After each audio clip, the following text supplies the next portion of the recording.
Assalamu alaikum students, welcome in the world of physical chemistry 2। अच्छा जी, पिछले lecture में हमने virial equation of state part 1 को स्टडी किया था and today we are going to study virial equation of state part 2।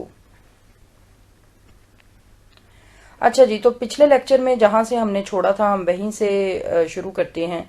तो ये दोनों इक्वेशन जो हैं ये आपने पिछले लेक्चर में स्टडी की, ठीक है। तो अब इसमें ये है कि हमने यहाँ पर चूंकि ये हम z जो है वो कॉम्प्रेसिबिलिटी फैक्टर ले रहे हैं, z is equal to P V over R T. अच्छा, ये एक्चुअली z जो है ये बराबर होता है P V over N R T के, ठीक है।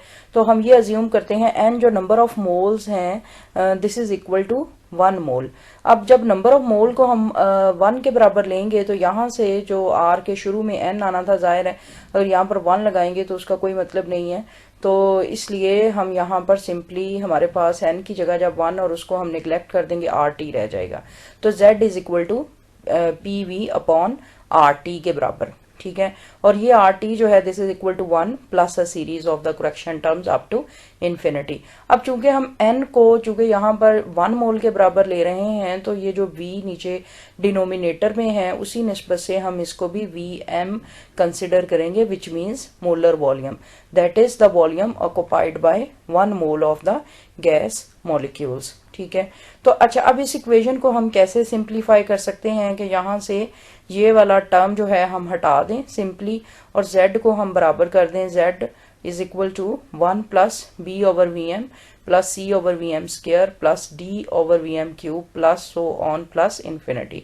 तो अब हमने इसमें पिछले लेक्चर में बड़ी डिटेल से स्टडी किया था कि बी सी ये वाली टर्म्स जो हैं B T C T and D T, these represent the functions of temperature, that is b is a function of temperature, c is also a function of temperature and d is also a function of temperature। लेकिन अब further इस equation को explain करने के सिलसिले में हम इस इक्वेशन को इस तरह से सिंप्लीफाई कर सकते हैं कि सिंपली ये टेम्परेचर का टर्म जो है यहाँ से एक्सक्लूड कर दें और v को जो है वो हम Vm से रिप्रेजेंट करें, विच मीन्स मोलर वॉल्यूम। अच्छा, तो यहाँ पर ये जो b है इसको हम second virial coefficient, c and d को हम respectively third and fourth virial coefficient कहेंगे। ये जो b and c, b, c and d, these are not only dependent upon temperature but these are also dependent upon nature of gas, ठीक है। अच्छा, अब इसमें ये है कि अगर आप फर्स्ट टर्म देखें, ये वाला जो फर्स्ट टर्म है विच इज 1, राइट। तो 1 जो है this is also called as first virial coefficient, इसको हम फर्स्ट वीरियल कोएफिशिएंट भी कहते हैं। तो फर्स्ट टर्म जो है ये यूनिटलेस है, इसलिए ये इम्पोज करता है कि ये जो सेकंड टर्म, फिर ये जो थर्ड टर्म, ये fourth term and so on, तो वो भी यूनिटलेस होने चाहिए। अब वो कैसे यूनिटलेस हो सकते हैं? वो उसी वक्त यूनिटलेस हो सकते हैं जब b की यूनिट्स जो हैं वो vm की यूनिट के बराबर हों, यानी मोल पर डीएम क्यूब। तो यानी ये वाले करेक्शन टर्म्स जो हैं ये b, c एंड d, इनकी यूनिट्स जो हैं ये भी नंबर ऑफ मॉलिक्यूल्स को ही रिप्रेजेंट ज़ाहिर करेंगे, तो मोल पर डीएम क्यूब ही होंगी। तो अब वो दोनों यूनिट्स ऊपर वाले और नीचे वाले जब एक दूसरे को कैंसिल कर देंगे तो ये सारे के सारे टर्म्स जो हैं वो यूनिटलेस हो जाएंगे। नाउ अच्छा, अब इसमें हम क्या करेंगे कि वॉन डेर वाल्स इक्वेशन को हम रिप्रेजेंट करेंगे in terms of virial equation of state. अच्छा, अगर हम n को 1 मोल तस्वुर करते हैं तो जो वॉन डेर वाल इक्वेशन है, अच्छा ये पहले actually van der Waals equation की फॉर्म दी गई है जो हमने फॉर्मुलेट की थी पिछले लेक्चर्स में, which is p plus a over V M square Vm minus b is equal to nRT.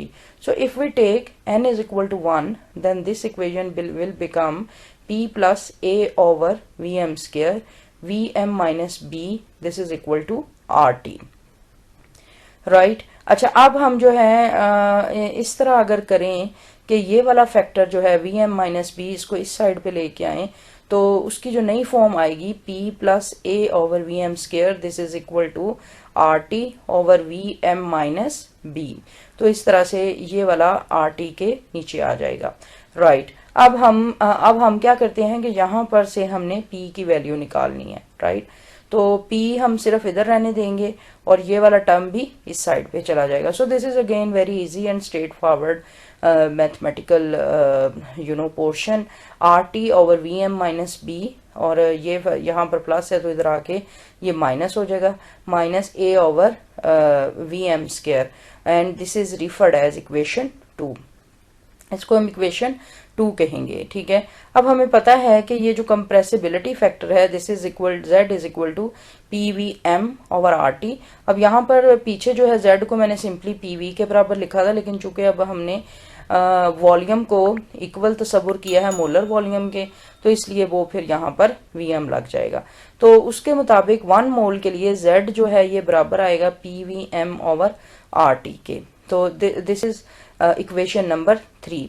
अब आगे हमने ये करना है कि हमने P की वैल्यू इक्वेशन नंबर 2 से इक्वेशन नंबर 3 में डालनी है, ठीक है। ये P की वैल्यू, तो P की वैल्यू हमारे पास ये है, तो हम सिंपली क्या करेंगे, यहाँ पर दोबारा Z लिखेंगे, पहले हम ये P की वैल्यू यहाँ पर नॉमिनेट करेंगे विच इज दिस वन। तो we will write R T over we M minus B minus A over V square M, और बाकी जो है यहाँ से ये इतनी वैल्यू जो है हम एज सच मल्टीप्लाई करके V M over R T यहाँ पर लिख देंगे। So moving next. अच्छा, ये वाली इक्वेशन तो मैंने पिछली स्लाइड से ही इधर डाल दी है ताकि समझने में मुश्किल ना हो। तो ये वही पिछली स्लाइड वाली आखिरी इक्वेशन है, z is equal to R T divided by V M minus B minus A over we M square multiplied by V M over R T, ठीक है। तो अब हम क्या करेंगे कि इस इक्वेशन को हम मल्टीप्लाई करेंगे, ठीक है, आपस में इन दोनों इक्वेशंस को आपस में मल्टीप्लाई करेंगे, ठीक है। तो जब हम आपस में इन दोनों इक्वेशंस को मल्टीप्लाई करेंगे, तो अब ये सिंपल से एक्चुअली मैथमेटिकल रूल्स हैं। पहले हम इस फैक्टर को इस फैक्टर के साथ मल्टीप्लाई करेंगे, फिर जो वैल्यू आएगी, ठीक है, उसमें फिर माइनस का साइन लगा के फिर हम इस फैक्टर को दोबारा इस फैक्टर के साथ मल्टीप्लाई करेंगे। तो जब हम ये प्रोसेस करेंगे तो आर टी जो है upon V M minus B, इसको पहले हम जब इससे मल्टीप्लाई करेंगे तो ये टर्म हो जाएगी multiplied by V M divided by R T, फिर ये माइनस का साइन आ जाएगा, और फिर ये दोबारा A upon V M square multiplied by V M divided by R T, right. फिर क्या होगा कि यहाँ से ये वाला आर टी इस आर टी से कैंसल्ड आउट हो जाएगा, और इसी तरह ये वी एम जो है इस स्केयर के साथ कैंसल्ड आउट हो जाएगा, और हमारे पास जो वैल्यूज आएंगी वो होगा V M divided by V M minus B और minus A divided by V M R T. So these are the simple rules, right. अब हम क्या करते हैं कि हम इस इक्वेशन को रीअरेंज करेंगे इस तरह से कि ये जो वीएम का है फैक्टर, ये हमने डिनोमिनेटर से भी नीचे लेके आना है, डिनोमिनेटर में लेके आना है, ठीक है। तो हम क्या करेंगे कि यहाँ पर इस वीएम की जगह 1 लिख देंगे। अब ये चूंकि यहाँ पर न्यूमरेटर में है, जब हम इसको डिनोमिनेटर में लेके जा रहे हैं तो ये वैल्यू एक्चुअली इस टर्म के भी नीचे आएगी, तो इसलिए 1 ओवर ये वाला वी एम माइनस बी और डिवाइडेड बाय वी एम। ये वाला जो वी एम है एक्चुअली ये यही वाला वी एम है, इसको हमने न्यूमरेटर से ये डिनोमिनेटर में लेके जाना है। इसलिए जब हम ये मैथमेटिकल रूल है, जब हम इस फैक्टर को नीचे लेके जाएंगे तो वो ये वाला जो फैक्टर है इससे भी नीचे आएगा, फिर ये तो वैसे ही है आगे minus A over we M R T, ठीक है। अच्छा जी, अब हम क्या करते हैं कि यहाँ पर z इज इक्वल टू, हाँ, अब इसका हमने एलसीएम लेना है, ठीक है। यहाँ पर जब हम एलसीएम लेंगे तो जाहिर है V M divided by V M, this will be cancelled out, और ये 1 आ जाएगा इसके नीचे, minus B over we M, ये टर्म जो है इस तरह से कैलकुलेट हो जाएगी।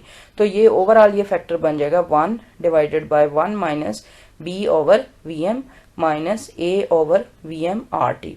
अच्छा, दिस इम्प्लॉयज दैट, अब क्या है कि अब हमने अगर ये पूरा टर्म जो है 1 minus B upon V M, अगर हम चाहते हैं ये डिनोमिनेटर से ये न्यूमरेटर में यानी ऊपर शो हो जाए तो इसका सिंपली ज़ाहिर है हम इनवर्स ले लेंगे, ठीक है। तो ये बन जाएगा 1 minus B upon V M inverse minus A over we M R T. So this is called as equation number 4, इसको मैंने इक्वेशन 4 का नाम दिया। So students, this is about 2 days lecture, and in the next lecture we will start from this point. Till then, Allah Hafiz.